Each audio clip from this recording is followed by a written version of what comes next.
प्रांगण में ईश्वरांजलि कार्यक्रम के प्रारंभ में मंच पर उपस्थित इस नगर निगम पूरे विभाग के अभिभावक और इस कार्यक्रम की अध्यक्षता कर रहे श्री लक्ष्मी नारायण दुकानिया जी, विद्या भारती के अभिभावक जिनके कुशल नेतृत्व में विद्या भारती का कार्य शिक्षा का कार्य सोपान को पान कर रहा है, वैसे हमारे अभिभावक श्रीमान ख्यालीराम जी, आप भी मूलतः संगीत के प्रचारक हैं। आपके कुशल नेतृत्व में कार्य अपना अग्रसर हो रहा है। विद्या भारती के प्रेरणा के केंद्र, प्रेरणा के स्रोत, जहाँ से विद्या भारती ऊर्जित होती है, जहाँ से नेतृत्व प्राप्त करती है, जहाँ से बल प्राप्त करती है, वैसे अपने मातृ संगठन के क्षेत्र के बौद्धिक प्रमुख श्रीमान राणा पुरुषोत्तम जी, क्षमा करेंगे राणा प्रताप जी, प्रबंधकालीन समिति के माननीय अध्यक्ष श्रीमान चंद्रभूषण जी, इस विद्यालय के सचिव श्रीमान उपेंद्र रजक जी, इस विद्यालय के यशस्वी प्रधानाचार्य श्री अमरेश कुमार जी,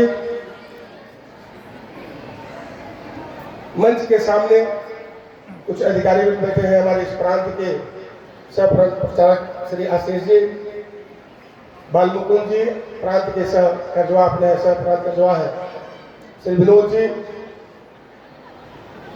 हमारे नगर के विभिन्न विद्यालयों के प्रबंधकालीन समिति के अधिकारी पदाधिकारीगण, हमारे कई पूर्व प्रधानाचार्य आचार्य जी उपस्थित हैं, वैसे हमारे आचार्य जी, प्रधानाचार्य बंधु, इस नगर के सभी अभिभावक वृंद, सज्जन वृंद, शिक्षाविद और अन्य विद्यालयों से नगर के कई क्षेत्रों से हमारे अभिभावक आए, पीछे हमारे भैया बहन भी आए, आप सबका इस स्वरांजलि कार्यक्रम में स्वागत है, अभिनंदन है। विद्या भारती क्या कर रही है, क्या नहीं कर रही है, प्रत्यक्ष आप दर्शन करते हैं और इसका लाभ उठाते हैं, जहाँ सुझाव का देते भी हैं। दो प्रसंग मैं आपके सामने रखूंगा और विद्या भारती वर्तमान परिप्रेक्ष्य में क्या कर रही है और विद्या भारती से अलग जो दुनिया है, समाज है, उस समाज में क्या हो रहा है, वो थोड़ा दो प्रसंग रखकर मैं अपनी बात पूर्ण करूंगा, क्योंकि ये हम लोग जो वक्ता है ना, आज के कार्यक्रम में रंग में भंग के जैसे आप आए जिस उद्देश्य को लेकर, कब ये चले जाए, कितना भी जल्दी चले जाए, जिसका इंतजार है वो कब आएंगे, ऐसा मन में होता है। ये आपका दोष नहीं है, मन चंचल है, मन ऐसा हो जाता है। ये परिस्थिति काल का और स्थान विशेष का ये मतलब रहता है। भगवान जब राम बहुत झंझावातों के बीच रात्रि में ये सूचना उनको मिलती है, कल आपका रात तिलक होना है, चारों तरफ तैयारी पूर्ण है, सुबह सूचना मिलते कि नहीं भगवान राम को वन जाना है, भगवान राम वन भी चले जाते हैं। वन में जाने के बाद एक ऐसा स्थान है जहाँ अपना पर्णकुटी बनाना चाहते हैं, पर्णकुटी का निर्माण कर रहे हैं, सोचते हैं इसी वन में रहकर बाकी जो जीवन है, पिताजी का जो आदेश है उसका पालन करना है, इसलिए विभिन्न प्रकार के घर पतवार से अपना पर्णकुटिया बनाने लगते हैं। तब तक यह सूचना वन देवी को मिलती है, वन देवी को जानकारी होती है भगवान राम स्वयं आया है और इस वन में अपना पर्णकुटी बना रहे हैं। दौड़े दौड़े वन देवी आती है, कहती हाँ भगवान आप ये क्या कर रहे हैं, मेरे रहते मैं वन देवी हूँ और आप अपने हाथ से ये पर्णकुटी बनाएंगे, मैं बनाकर एक सुंदर सा आपको पर्णकुटी बनाकर दे देती हूँ। भगवान कहते राम को नहीं, मैं अपने पिता के आदेश से वनवास आया हूँ, जो भी कार्य होगा मेरे द्वारा मैं स्वयं करूंगा, आप क्यों करेंगे।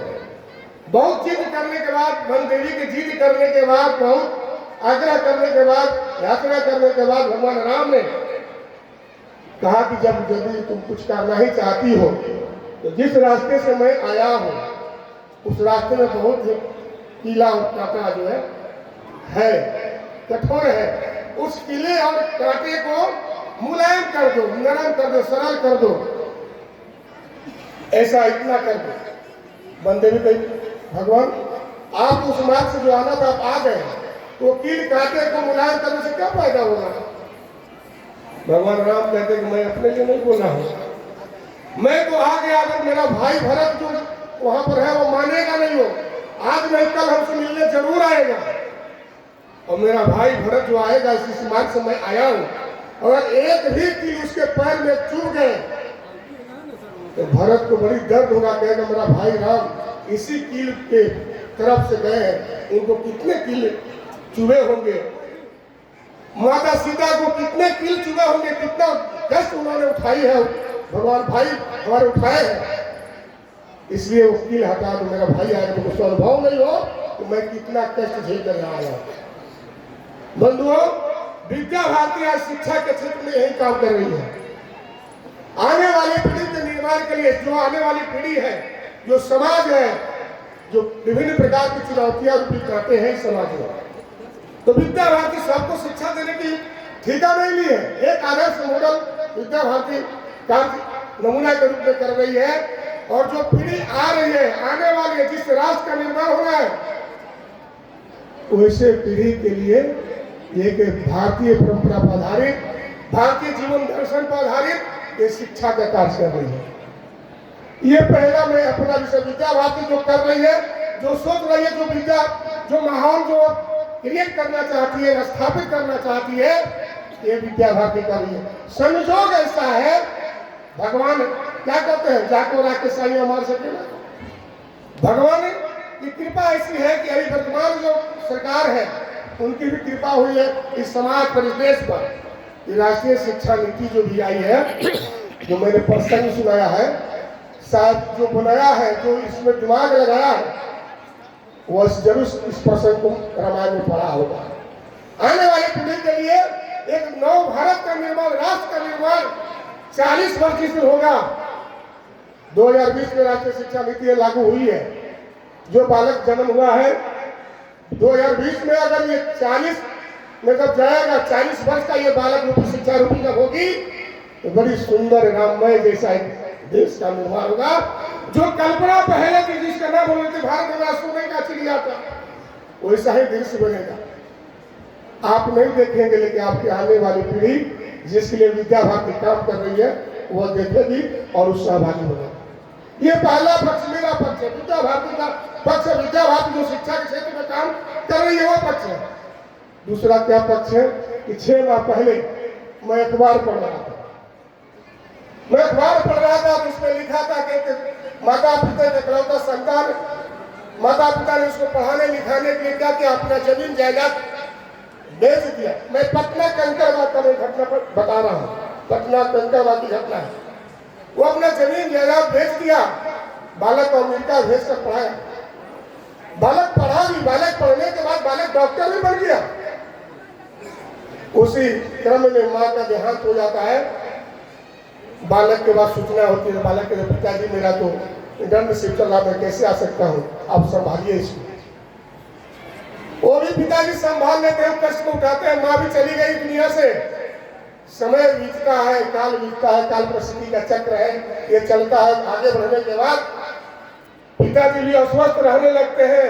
अस्वस्थ रहते रहते उसी घर में पिताजी का भी लीला समाप्त हो जाता है। पिताजी भी इस दुनिया को छोड़कर चले जाते हैं। पानी देने वाला, दवा देने वाला कोई नहीं था। रक्त देख उनकी सेवा सत्कार के अभाव में उनका देहांत होता है। अगल बगल में किसी को सूचना भी नहीं होती। 8 दिन बीतने के बाद पड़ोसी को ध्यान में आया कि भाई बगल में चाचा जी रहते तो वो दिखाई नहीं पड़ रहे आजकल। जो रोज सुबह यहाँ बैठते थे बरामदा में, क्या हुआ एक बार देखा जाएगा। घर में देखने के बाद ध्यान में आया कि ये 8 दिन से मरे पड़े हैं घर में, किसी को पता तक नहीं है। कहीं से नंबर लिया गया तो बालक बेटा को जब फोन किया गया अमेरिका के, भाई तुम्हारे पिताजी का देहांत हो गया, तुम आ जाओ यहाँ। तो बेटा कहता चाचा अंकल जी पैसा कितना चाहिए, कितना लगेगा? 10,000 मैं पैसा भेज देता हूँ, मुझे आने का समय नहीं है। आपको जज करना है। ये समाज है, अभी समाज में यही चल रहा है। अंग्रेजी शिक्षा की बात हमारे अभिभावक कर रहे थे, अंग्रेजियत की बात कर रहे, अंग्रेजी शिक्षा में अंग्रेजियत की बात कर रहे थे। यही आज समाज में चल रहा है। हम माता पिता अपने बच्चे के लिए, अपने संतान के लिए क्या नहीं करते हैं। और वो संतान कहता कि पैसा कितना चाहिए, मैं भेज देता हूँ, मुझे आने का समय नहीं है। विद्या भारती इसी को दूर करने का काम, विद्या भारती इसी को दूर करने का काम अपने शिक्षा के माध्यम से कर रही है। शिक्षा और संस्कार। अरे राम में क्या कमी था भाई? अरे राम और लक्ष्मण जी, रावण में क्या कमी था? रावण तो बहुत विद्वान था,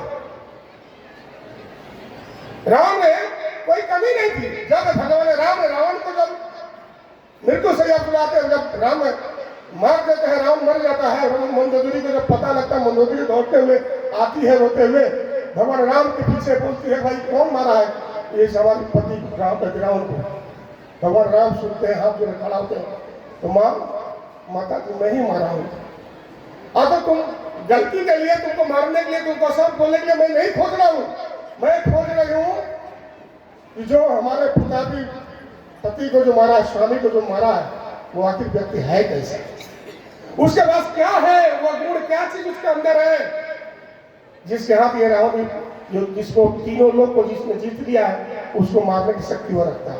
तो वही संस्कार की जो बात है, वही संस्कार की बात, वही संस्कृति की बात है। वो संस्कृति संस्कार राक्षसी बुद्धि उसके पास थी, संस्कृति बुद्धि नहीं थी उसके पास, नहीं करेगा। तो विद्या भारती भारतीय परंपरा जीवन आधारित पर कार्य कर रही है। 1900 आपको लगता है कि आज एक दिन नहीं हो गया, ऐसा नहीं है। इस कार्य को करने के लिए 1952 में एक छोटा सा बीज गोरखपुर के रसिम बाग में छोटा सा बीज डाला गया। आज पूरे देश में अनौपचारिक और औपचारिक दोनों तरह का विद्यालय मिला दिया जाए तो 25,000 विद्यालय हमारे चल रहे हैं।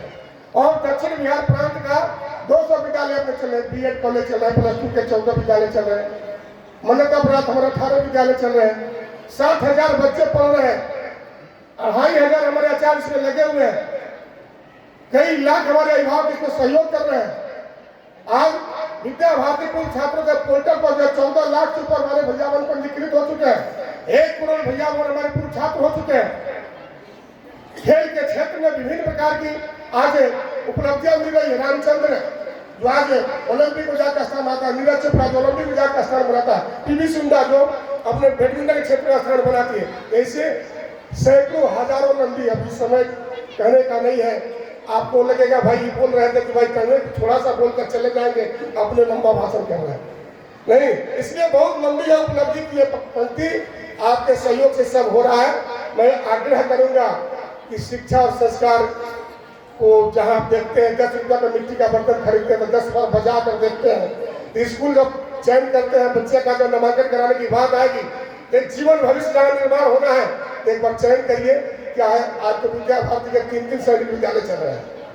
बटाहा में हमारा एक सैनिक विद्यालय है, भागलपुर में हमारा सैनिक विद्यालय है, पटना में हमारा एक सैनिक विद्यालय है, और सफलतापूर्वक आपके सहयोग में चल रहा है। आगे आपको क्या चाहिए 2% मैंने रखा है, ऐसा करके आप सहयोग करेंगे तो विद्या भारती आपके इस समाज के लिए, समाज के द्वारा ये आपका संगठन है, आप ही समाज है, आप ही का विद्यालय है, तो आप और इसमें सहयोग करेंगे। 2 कदम आप आगे बढ़ेंगे, 4 कदम हम सभी आगे बढ़कर इस राष्ट्र के निर्माण में, इस वैभव परम वैभव को पहुंचाने की जो कृत संकल्प हम लोग है वो शायद पूर्ण होगा। बस इतना ही निवेदन और इतना ही आग्रह।